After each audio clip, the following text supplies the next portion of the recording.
오늘 말씀은 다윗의 이기는 방법입니다. 우리는 믿는 사람이고 믿는 자로서 이 땅에 살 때 승리하는 삶을 사는 게 맞습니다. 근데 승리한 삶을 어떻게 살아야지, 어떻게 살아가는 것이 승리하는 삶이지 이러면 우리는 헷갈립니다. 모를 때가 많습니다. 왜냐하면 성경에 있는 모든 단어들은 다 추상적입니다. 이 땅 살아갈 때는 눈에 보이는 것, 만져지는 것을 우리는 살아가고 있는데 이것들에 의해서 살고 있는 우리가 이 땅을 살아나가야 된다는 것, 믿음으로 산다는 것 굉장히 어렵습니다. 그래서 오늘 말씀을 통해서 믿는 자는 무엇으로 살고 이 세상에 대해서 어떻게 이기며 사는 거지? 이 질문에 대한 답을 가지고 갔으면 좋겠습니다. 시편 전체적으로는 이렇게 구조가 되어 있습니다. 1권부터 5권까지 되어 있고요. 지금 우리는 1권을 보고 있습니다. 또 1권은 이렇게 5가지로 나눌 수가 있고요. 우리는 현재 1장, 2편을 지나서 3편부터 14편을 보고 있는데요. 이 한 단락은 시편 8편을 중심으로 해서 이렇게 두 날개와 같이 구조가 이루어져 있습니다. 우리는 1편과 2편에서 의인의 길과 악인의 길에 대해서 선포하고 있고, 의인의 길은 여호와께 피하는 것이라고 했습니다. 또 신약 시대를 살고 있는 우리는 여호와께 피하는 길은 오직 예수 그리스도의 십자가 부활 생명밖에는 없다라고 말씀을 드렸습니다. 그래서 3편과 4편은 의인이 뭐야? 라고 했을 때 의인은 이런 것이야 라고 제시했을 때 의인은 여호와 하나님의 얼굴을 보는 것이라고 했습니다. 곧 하나님의 구원이 무엇과 같은지 오직 구원은 여호와께 있습니다 라고 해서 3편에 나와 있습니다. 그 구원의 의미를 참으로 깨닫는 자가 의인이라고 그랬습니다. 3편과 4편에 나와 있고, 또 5편과 6편에서는 그렇다면 의인의 삶은 어떤 삶인가에 대해서 말씀을 나눴습니다. 2가지 비유로 말씀을 드렸습니다. 한 가지는 놀이터였습니다. 한 아이가 놀이터에서 놀 때 땅 따먹기도 하고 구슬치기도 하고 딱지치기도 하고 아이들하고 싸우기도 하고 재밌게 놀기도 하고, 그 아이의 실존은 바로 놀이터였습니다. 근데 오후 저녁쯤 되니까 저 멀리서 음성이 들립니다. 엄마가 아이에게 애야 밥 먹어라 했을 때 이 아이가 그 음성을 듣고 집에 갑니다. 집에 가서 손 씻고 엄마가 따뜻하게 지어준 밥을 먹고 또 포근한 잠자리를 잡니다. 이때 이 아이는 생각합니다.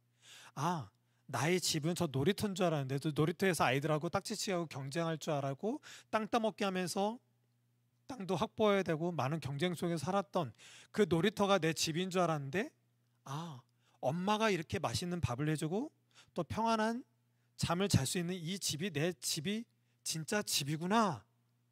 이것을 깨닫게 된 아이는 다음 날 놀이터에 갔을 때 어제의 놀이터와 오늘의 놀이터는 전혀 다른 개념으로 살게 됐더라는 것입니다. 똑같이 어제와 오늘 땅 따먹기 할 거고 구슬치기 하고 아이들과 재밌게 놀 수도 있고 가끔 논쟁도 벌일 겁니다. 하지만 이 아이의 믿음의 세계에서는 여기가 진짜 집이 아니구나. 저들과 똑같이 경쟁하고 치열하게 살 수 있지만 내 진짜 집은 엄마가 있는 집이지. 바로 이거와 같다고 했습니다. 우리가 이 땅에 살면서 경쟁적으로 살아야 되고 정말 피 터지게 살아야 되고 뭔가 얻고 채우고 누리기 위해서 우리는 어릴 때부터 늙어 죽을 때까지 그렇게 수고와 고통 가운데 살 수밖에 없습니다. 이런 가운데 하나님은 하나님 나라를 알려주셨고, 그 하나님 나라를 알게 된 우리, 참 믿음 가운데 있는 우리는 그 믿음으로 다시 이 땅에 살고 있을 때 똑같이 세상 사람들과 같이 경쟁 속에 살고 뭔가 어릴 때부터 초등학교, 중학교, 고등학교, 대학교 거쳐야 될 것을 거쳐야 되고 결혼도 해야 되고 자녀 또 노후 대책 많은 과정 속에 세상 사람들과 똑같이 살고 있지만 전혀 다른 차원에서 살고 있는 것이 바로 의인된 삶이라고 했습니다. 또 2번째 비유는 춘향전이었습니다. 춘향이가 한 고을에서 이도령과 사랑을 나눴습니다. 이도령은 가거급제를 위해서 한양으로 떠났습니다. 떠난 그때에 춘향이가 살고 있는 그 고을에 변사또가 부임했습니다. 그 변사또가 춘향이의 아름다움을 보고 내 수청을 둘라 했는데 춘향이는 거절했습니다. 그래서 감옥에 갇히게 됐습니다. 그럼 춘향이는 어떻게 살아야 될까요? 변사또를 향해서 감옥에 있는 사람들과 혁명을 일으켜서 변사또를 물리쳐야 될까요? 아니면 한양에 갔다 과거급제를 하고 돌아오겠다고 한 그 이도령이 진짜 과거급제를 할까? 의심을 하거나, 아니면 과거급제하고 온다고 했는데 그 오는 기간이 아직 멀었으니까 그 오는 동안만이라도 변사또에게 수청을 두는 삶으로 살아가게 될까요? 우리 믿는 자들이 그렇습니다. 이 땅에서 예수 그리스도를 알게 됐고 그의 십자가 부활 생명의 그 사랑을 알게 된 우리는 하나님께 대한 참된 믿음 가운데 있게 된 자들이었습니다. 하지만 예수님은 죽으시고 부활하시고 승천하셔서 하나님 우편 가운데 계시고 내가 다시 오실 거라고 약속을 하셨습니다. 그 약속을 믿는 삶, 그 약속을 믿는 사람들이 모인 것이 바로 교회입니다. 이 교회는 예수님이 오시겠다고 약속하셨는데 정말 오실까? 의심하면서 이 땅의 삶의 주관자들과 함께 그들의 권력과 그들의 힘의 논리로 우린 똑같이 살아가야 할까요? 아니면 오시겠다라고 하신 그 예수님이 아직 안 오셨으니까 이 땅을 주관하고 있는 이 세상에 대해서 우리 기독교인들은 이 기독교적인 정신이다, 기독교적인 문화다, 하나님의 승리, 하나님의 깃발을 들고 우리가 저 정치와 경제 가운데 혁명을 일으켜서 기독교적인 능력으로 영향력 있는 행사를 벌이자, 이렇게 나아가야 될까요? 세상의 기독교인들, 많은 교회가 이런 식으로 세상의 정치와 경제 가운데 들어가고자 하는 굉장히 많습니다. 그게 올바른 것일까요? 과연 춘향이는 이도령이 올 때까지 무엇을 하고 있어야 될까요? 혁명을 일으켜야 될까요? 아니면 수청을 들어야 될까요? 춘향이의 선택은 오겠다고 한 그 이도령을 기다리는 그 약속을 믿고 감옥에 있는 것밖에는 없습니다. 과거급제하고 이도령이 와서 변사또를 물리치고 감옥에 있는 춘향이를 내와서 같이 사랑을 나누고 결혼을 하는 것이 바로 진짜 자유가 될 것입니다.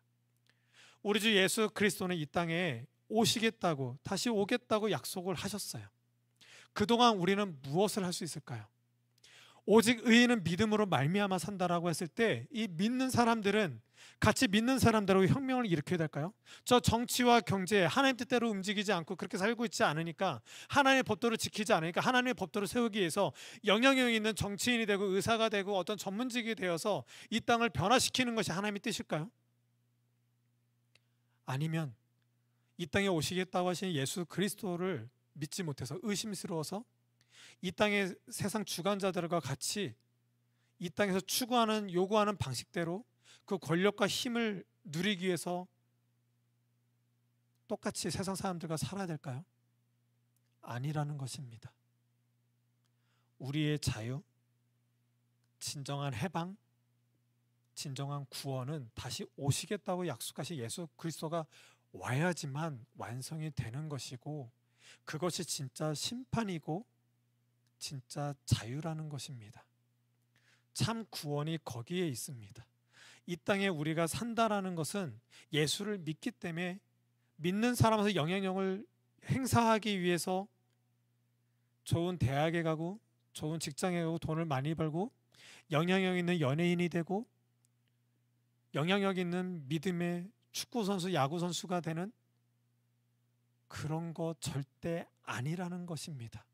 이 땅에 수많은 교회들이 예수를 믿는다라고, 예수를 알려야 된다고, 예수의 영광을 높여 올려야 된다고 자기네들끼리 이상한 꿈을 꾸고 꿈을 실현하려고 노력하고 어떤 전문직이 되고 이 땅 가운데 놀라운 사람이 되는 것, 인기 있고 인정받는 사람이 되는 것이 마치 하나님께 영광이 되는 것이냐, 그것이 의인의 삶인 것이냐 착각하고 오해하는 것으로 살고 있다라는 것입니다. 성경은 결코 그런 것들을 믿음으로 산다라고 말하지 않습니다. 오직 약속하신 다시 오시겠다고 약속하신 예수 그리스도가 오셔야지만 완성입니다. 그거 외에는 없습니다. 우리는 이 믿음으로 이 땅을 살아나가야 하는 것입니다. 그래서 7편에서는 그러면 의인의 삶은 이런 것 같은데 그 의인이 어떤 식으로 살아야 되는가? 바로 방패이신 요새이신 바위가 되신 그 하나님께 피하는 것밖에 없다라는 것입니다. 그래야지만 의인의 길이 되는 거예요. 그리고 오늘 볼 거 9편과 10편은 원래 한 묶음입니다. 그리고 그 알파벳 순서대로 되어 있습니다. 이것과 함께 14편하고 쌍을 이루고 있고 13편과 또 11편이 이루고 있고 그 중심에 12편을 통해서 이렇게 3편부터 14편까지 이렇게 구조를 이루고 있습니다. 그래서 오늘 말씀 9편에 보시면 이 9편은 알파벳 순서대로 되어 있습니다. 10편은 총 8편이 알파벳 순서 알렙부터 타우까지 히브리어로는 그 알파와 오메가 되신다 그러죠. 그렇게 해서 알파벳 순서대로 음율이 되어 있습니다. 우리는 번역상 번역하다 보니까 가나다 순으로 안 되어 있을 뿐입니다. 그리고 오늘 그 가로에 보면 다윗이 인도자를 따라 물랍벤에 맞춘 노래. 벤 이러면 아들이에요. 물랍 죽음입니다. 죽음의 아들. 예. 1절부터 3절까지 보시면 주의 모든 기이한 일들이라고 하면서 3절에 보면 내 원수들이 물러갈 때 주 앞에서 넘어져 망함이다. 다윗은 지금 전쟁을 치르고 전쟁에서 승리를 했습니다. 승리를 한 패배한 그 상대방이 뭐냐면 죽음의 아들 물라벤이었던 거예요. 그 세상적인 아들, 지금 신약에서 우리가 이 시편 9편을 바라봤을 때 저 어둠과 죽음 가운데 있는 우리 주 예수 그리스도의 승리로 말미암아 죽음 가운데 저 수월 가운데 빠져들 수밖에 없는 저 운명들을 향해서 승전거를 올린 승리의 노래를 부르고 있는 것이 바로 시편 9편입니다. 그래서 1절부터 3절까지 분명히 창을 들고 칼을 들고 싸웠던 다윗이지만 내가 이들을 물리쳤을 때 물리치는 이것이 당연한 것이 아니라 너무 기이한 거예요. 또 다른 번역으로는 기막힌 거예요. 이게 무슨 일이지? 왜 이겼지? 오직 하나님이 아니고서는 이 승리가 일어날 수 없어 라고 해서 이 기이한 일들에 대해서 2절에서 하나님께 대해서 기뻐하고 찬양하고 예배하고 있는 것입니다. 그리고 4절부터 보시면 그 기이한 일들 구원의 역사를 펼치신 하나님은 보좌에 계시는데 보좌에서 심판하시는 주로 계시고 그 심판으로 승리케 하셨다라는 것입니다. 그리고 9절부터 12절까지 보시면 그 하나님께 대해서 하나님은 요새가 되십니다. 그 요새가 되신 하나님께 지금 의지하는 것으로 기도하고 찬양하는 것으로 나아가고 있습니다. 그리고 13절부터 보시면 여호와여 내게 은혜를 베푸소서. 심판장이 되시고 승리케 하시는 하나님은 보좌에 앉아 계시는데 그 하나님께 지금 은혜를 베풀어 주시옵소서. 나의 기도, 나의 은혜를 끼치실 분은 오직 보좌에 계신 하나님밖에 없습니다 라고 찬양하고 있습니다. 그러고 나서 이방 나라들이 자기가 판 웅덩이에 빠지며 자기가 숨긴 그물에 자기 발이 걸렸도다. 자기 손으로 행한 일에 스스로 얽혔도다. 악한 자들이 꾀하고 악한 자들이 계획한 것은 그 자체가 모순이 있다라는 거예요. 아담과 하와의 죄로 말미암아 죽음과 어둠 가운데 내몰려진 이 땅은 무엇을 계획하든 무엇을 품든 다 모순 속에 있다라는 것입니다. 그래서 자기가 판 구덩이에 넘어질 수밖에 없고 자기가 행한 손으로 자기가 오히려 뺨을 칠 수밖에 없는, 자기가 친 그물에 갇힐 수밖에 없는 그런 구조로 되어 있는 것이 이 땅의 삶이라는 것입니다. 이들은 자기가 판 웅덩이에 빠졌어요. 이 땅에 자기네들 권력자고 자기 힘이 있기 때문에 이 힘을 더 큰 힘을 갖기 위해서 웅덩이를 파서 자기보다 더 힘세게 하는 것들을 다 무너뜨리고 그물을 치고 그러고 있는 중에 웅덩이를 파고 그물을 쳤지만 자기보다 더 큰 하나님의 능력을 보게 된 거예요. 자기네들이 고작 그 계획으로 그 힘으로 웅덩이를 팠지만 더 큰 심판의 웅덩이로 있는 그 하나님을 보게 된 거예요. 그 심판의 엄중함을 지금 보고 있는 것입니다. 그래서 여호와께서 자기를 알게 하사 심판을 행하였으며, 세상 사람들은 자기의 능력과 어떤 힘의 논리를 위해서 더 확보하고 더 확장시키기 위해서 노력하고 있지만 그들은 여전히 더 큰 하나님을 바라보지 못하고 있다라는 것입니다. 결론입니다. 다윗은 여호와여 일어나사, 여호와께서 지금 일어나셨기 때문에 기이한 일이 일어나고 있다라는 것을 지금 노래하고 있는 거예요. 그 여호와께서 일어나자, 히브리어 쿰, 신에서 달리다 쿰 있죠. 소녀야 일어나라 했던 그 일어나게 하시는 주체가 되시는 하나님이요, 당신이 언제까지 서 계셔 있다는 것을 믿는 가운데, 믿은 백성 가운데 보게 하여 주시옵소서. 그리고 저 악한 자들도 보게 하여 주시사 인생들로, 인간들로 그들이 승리를 얻지 못하게 하시며 이방 나라들이 주 앞에서 심판을 받게 하소서. 여호와여 그들을 두렵게 하시며 이방 나라들이 자기는 인생일 뿐인 줄 알게 하소서. 우리는 여기서 죽을 수밖에 없고 심판 당할 수밖에 없는 운명이구나. 우리가 아무리 큰 웅덩이와 아무리 큰 그물을 던져서 큰 힘과 어떤 권력을 누리고자 한다 하더라도 여전히 우리는 하나님 앞에서 심판 당할 수밖에 없고 저 수월 가운데 빠질 수밖에 없는 인생이구나. 어쩔 수 없는 인생이구나. 이것을 깨닫게 하여 주시옵소서. 그래서 하나님께 이렇게 찬양하고 예배 가운데 이 시편 9편이 울려 퍼지게 되고 있습니다. 여호와께서 일어나 계셔서 주의 모든 기이한 일들이 일어나고 있는 것을 다윗은 여러 전쟁을 통해서, 승리를 통해서 하나님께 나와 고백할 수 없게 된 것이고, 그 하나님은 심판장이 되시는데 그 심판장이라는 것은 곧 우리도 여전히 악한 자들이고 죄인 속에 있지만 너는 죄가 없어라고 하는 그 선고, 우리를 참된 하나님의 아들로서 여겨주시는 그 자녀됨의 의인됨에 있는 우리는 하나님의 구원 역사에서 그 구원을, 능력을 발산하는 다윗과 같은 승리자적인 삶을 살 수 있다라는 것, 반면에 악인들은 다 멸망할 것이라고 이렇게 찬양하고 있습니다. 우리 믿는 자들은 이 하나님의 능력, 구원의 역사를 바라보고 하나님께 은혜를 구하는 것이 바로 의인된 삶이라는 것입니다. 오늘 주제는 다윗이 이기는 방법입니다. 곧 성도는 어떻게 이 땅에서 승리로 사는 것이지? 이 질문과 같습니다. 이거에 대해서는 우리는 그 작년에 그 사무엘 상을 공부하면서 다윗이 골리앗을 물리치는 장면에 대해서 나눔이 있었습니다.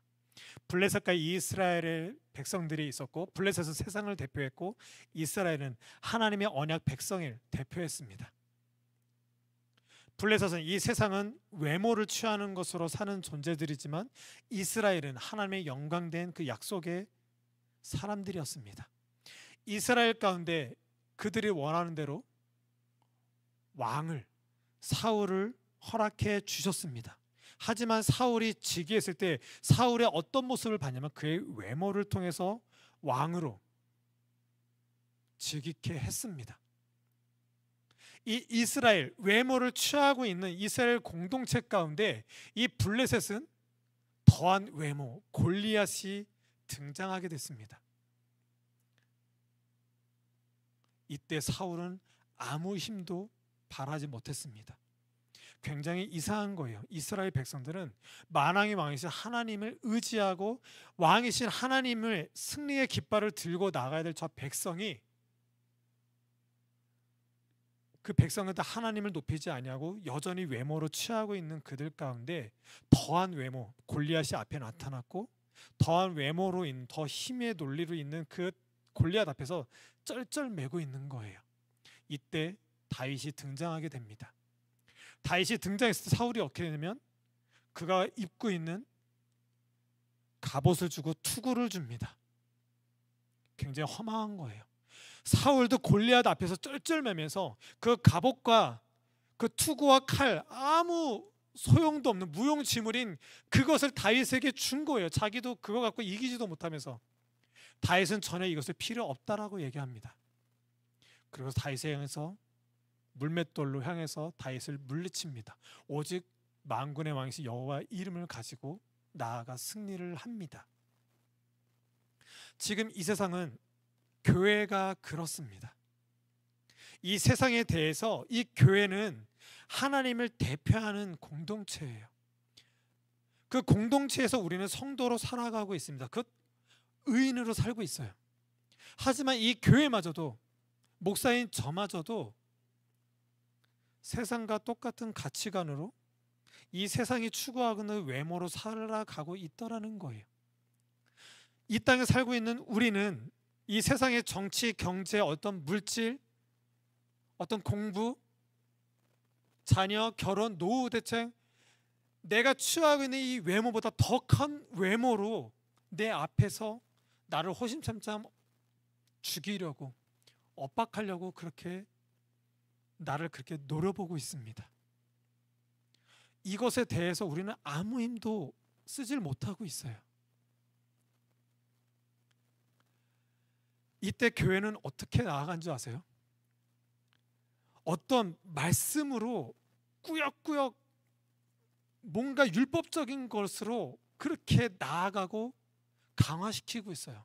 기도로 강화시키고 있어요. 아, 내가 요새 힘들고 어려우니까, 물질이 없어서 가난하니까, 우리 애가 지금 좋은 대학 가야 되는데 성적이 안 오르니까 새벽 예배 가고, 뭐 다니엘 뭐 기도해 가지고 뭐 100일 기도, 50일 기도해 가지고 막 기도를 강화시켜 가지고 막 나아갑니다. 아, 내가 헌금을 안 해서 하나님이 나한테 복을 안 주시나? 그래서 어떻게든 11조 내고 헌금 내는 것으로 막 찬양하고, 어떻게든 예배 자리로 막 그렇게 가려고 기도원 가고 그렇게 힘씁니다. 정말 진짜 진리이고 생명이고 길 대신 예수 그리스도를 바라보지 못하고, 어떻게든 내가 내 노력으로, 내가 내 신앙을 강화시키는 것으로, 그렇게 몰두하는 것으로 나아간다라는 거예요. 그것이 의인의 길, 오직 믿음으로 말미암아 산다 할 때 그 믿음의 길이 아니라는 것입니다. 그렇다고 기도하지 말라는 거 아니고 찬양하지 말라는 건 아니에요.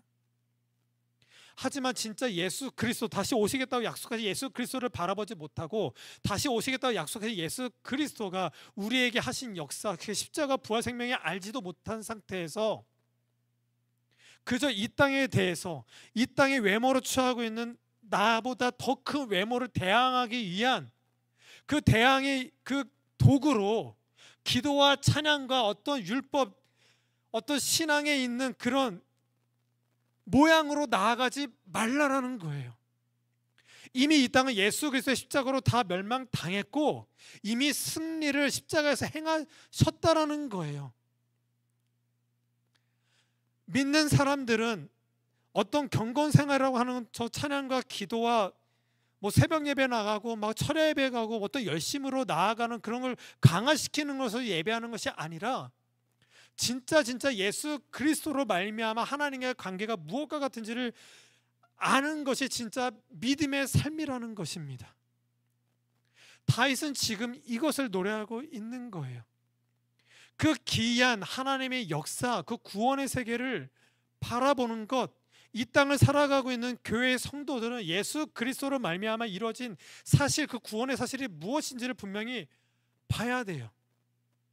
이것은 곧 예수를 믿으면 구원받아요, 이것으로 가면 안 된다라는 거예요.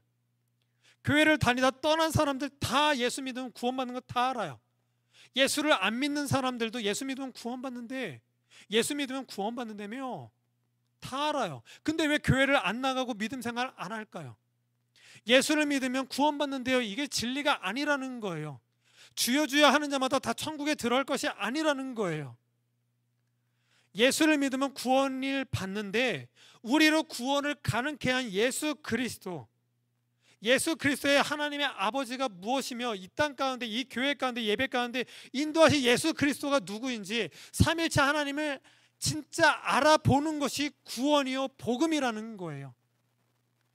교회를 다녀 떠난 사람들, 또 세상 사람들, 하나님을 믿으면 구원을 받는 걸 알지만 그들이 여전히 힘이 없는 그 믿음으로 살 수밖에 없는 이유는 믿음의 주인이신 예수 그리스도를 모르기 때문에 그런 거예요. 전쟁 가운데 죽을 수밖에 없는 다윗이지만 기이한 일로 구원의 역사로 승리케 하신 하나님을 바라본 그 구원 하나님 속 그 가치관 속에 있는 그 다윗이 이런 찬양을 했듯이 우리는 예수 그리스도의 승리로 말미암아 그 기이한 역사로 이 땅 가운데 있는 거예요. 여호와여 일어나소서. 그 일어나 역사하시는 그 살려내시는 하나님의 역사를 계속 보기를 원합니다. 그것이 믿음이라는 거예요. 그 하나님의 심판장에 되셔서 예수 그리스도 오시는 그날 참된 심판으로 이 세상은 멸망당할 것이지만 우리는 의인의 길 참된 저 하나님 나라를 입성할 것이에요. 그 하나님께 우리는 은혜를 구할 때 이 땅에서 돈을 구하고 건강을 구하고 어떤 인간관계와 이 땅에서 뭔가 채워야 되고 누릴 것들을 구하라는 것이 아니라는 것입니다. 우리의 은혜와 평강을 구한다라는 것은 십자가 부활 생명으로 말미암은 참 은혜 그 구원을 구하는 것이고 저 하나님 나라를 소망하는 것, 저 하나님 나라가 참된 우리의 평강이라는 것을 아는 것, 그것을 노래하는 것입니다.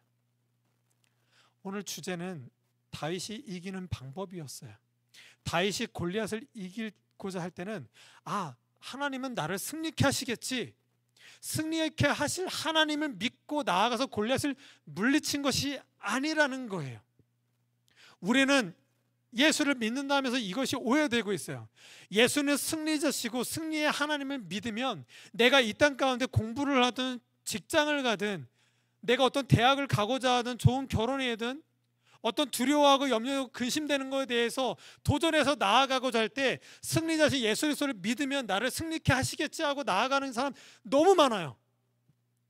그것이 승리의 비결, 믿는 자의 삶이 아니라는 거예요. 다윗은 한 번도 이런 것으로 승리의 하나님을 믿고 승리케 하시는 하나님을 믿고 나아가서 승리했다라고 말한 적이 한 번도 없습니다.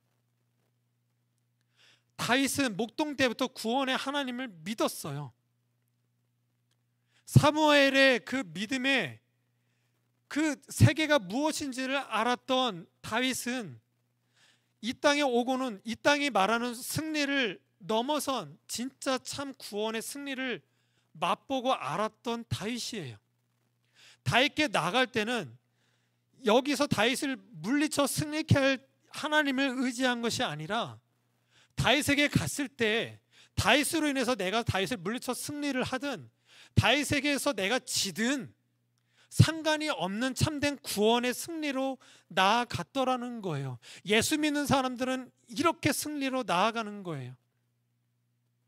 우리가 세상에 나아갈 때 하나님이 나의 편이고 나의 피할 방패가 되시기 때문에 나에게 능력을 주고 어떤 은사를 주고 나에게 지식을 주고 어떤 신비적인 것까지도 동원해서 이 땅에서 나를 이기게 할 거야. 나를 공부를 잘하게 할 거야. 좋은 취업이 되게 할 거야. 나의 걱정과 근심, 두려움 없게 할 거야. 이런 거 아니라는 거예요. 오늘 말씀처럼 우리 지난번처럼 계속 하나님은 우리의 요새가 되신다. 우리의 피할 바위가 되시고 우리의 방패가 되신다. 이것은 다 예수 그리스도예요. 그의 십자가 부활 생명으로 말미암아 예수 그리스도가 피할 방패가 되셨고 요새가 되셨고 피할 바위가 되어 주셨어요. 우리는 피하는 것 밖에는 없어요. 피하는 것으로 세상 가운데 나아가는 거예요. 이게 어떤 개념이라면 부부싸움이 있어요. 믿음의 두 남녀가 믿음으로 말미암아 만났고 믿음으로 결혼했지만 여전히 부부싸움을 해요. 부부싸움을 하고, 그러니까 부부싸움 이전에는 서로 결혼 전에도 막 손잡고 막 기도하고 막 묵상하고 이래요. 그러다가 결혼을 하고 나서도 서로 너무 좋으니까 막 기도하고 믿음의 가정 꿈꾸려고 해요. 하지만 살다 보면 갈등이 일어나서 싸워요. 싸우고 나면 부부 같이 손잡고 기도 안 돼요. 서로 되게 힘들어요. 이때 어떻게 될까요? 각자가 각자의 하나님께 나아가 기도해야 돼요. 그때 일어나는 것이 에베소서 5장 말씀처럼 아내들이여 남편들에게 복종하라. 남편들이여 그리스도가 교회를 사랑한 것처럼, 교회를 사랑하는 방법은 예수 그리스도가 죽으셨거든요. 남편들한테 아내들에게 죽으라는 거예요. 둘이 갈등 속에 있을 때 각자 하나님께 나가 기도하고, 기도했을 때 복종하라, 또 교회를 사랑한 것처럼, 교회를 위해서 죽은 것처럼 그리스도가 아내들에게 남편들이 너 죽어야 되라고 들으면 그래 죽어야지, 그래 복종해야지 이러고 서로 서로에게 나아가는 게 아니라 하나님께 순종하는 것으로 아내에게 가는 거예요. 아내들도 하나님께 순종하는 것으로 남편에게 가는 거예요. 그래서 화해가 일어나는 거예요. 내가 믿으니까 주님이 그렇게 하랬으니까 해봐야지. 꾸역꾸역 되게 힘들어요. 하지만 참된 하나님께 순종으로 나간다, 오직 믿음으로 우리가 산다라는 것은 내가 믿는 사람이니까 그래 내 노력으로 어떻게든 또 해보자 이런 게 아니라, 하나님께 나아가 기도했을 때 하나님의 말씀 가운데 주시는 그 말씀의 음성으로 말미암아 하나님의 법도를 따라서 그래 하나님께 순종하는 것으로 사람에게 나아가는 거예요. 다윗이 그렇게 갔더라는 것입니다. 하나님 참된 믿고 구원의 세계에서 골리앗에게 나갔을 때 피할 방패는 이미 하나님이 되셨고, 그 하나님께 피하는 것으로 골리앗을 나간 거예요. 골리앗을 싸워서 이기든 골리앗에게 지든 하나님은 구원주 하나님이라는 거예요. 구원하신 하나님이 내가 이기든 지든 나를 구원하셨다. 그러면 이 땅 가서는 지든 이기든 그것이 다가 아니라, 그것이 아무것도 아니고 하나님이 구원하셨다, 이것이 진짜 승리라는 거예요. 사무엘 상하는 계속 이걸 밝히고 있고, 이 사무엘 상하에서 기록된 다윗은 시편을 통해서 계속 이 사실을 말하고 있어요. 오늘 그 내용을 계속 담고 있는 것입니다. 그래서 우리는 학교를 다닐 때 공부하기 어렵고 또 친구들과 또 관계가 어렵고 하더라도 하나님의 구원하신 하나님께 피하는 것으로 학교에 가는 거예요. 학교에 가시고 또 직장에 갈 때 나는 외모로 취할 수밖에 없지만 더 큰 외모인 그 직장은 크잖아요. 두렵게 하고 걱정돼요. 그거와 싸워서 이길 힘도 없는데 그 더 큰 외모에게 또 내가 외면당하고 소외당할까 봐 굉장히 두렵거든요. 이때 우리 믿는 자들은 구원이 내게 임했으니, 그 십자가 부활 생명이 내게 있으니 그것을 믿는 것으로 저 하나님 나라를 들어가는 것으로 직장에 가고 학교에 가는 거라는 거예요. 이 개념이 무엇인지 꼭 알게 되기를 바라겠습니다. 그래서 나보다 더한 외모 가운데 저 학교와 직장과 세상살이 속에 있을 때 저 세상이 나를 죽이든 저 세상에 어떤 누구보다 내가 더 월등하든 그것은 아무것도 아니고, 잘 되든 잘 되지 않든 가난하든 부하든 건강하든 건강하지 않든 잘났든 못났든 상관없이 나 한 사람을 위해서 찾아오신 예수 그리스도가 나를 구원했던 사실, 그것만이 진짜 승리라는 것, 그 완성된 약속이 내게 있다라는 것, 이것으로 사는 것이 바로 성도가 이기는 방법이라는 것입니다. 이것으로 구원의 승리로 사시는 우리 모두가 되길 예수님의 이름으로 축복합니다. 기도하시겠습니다.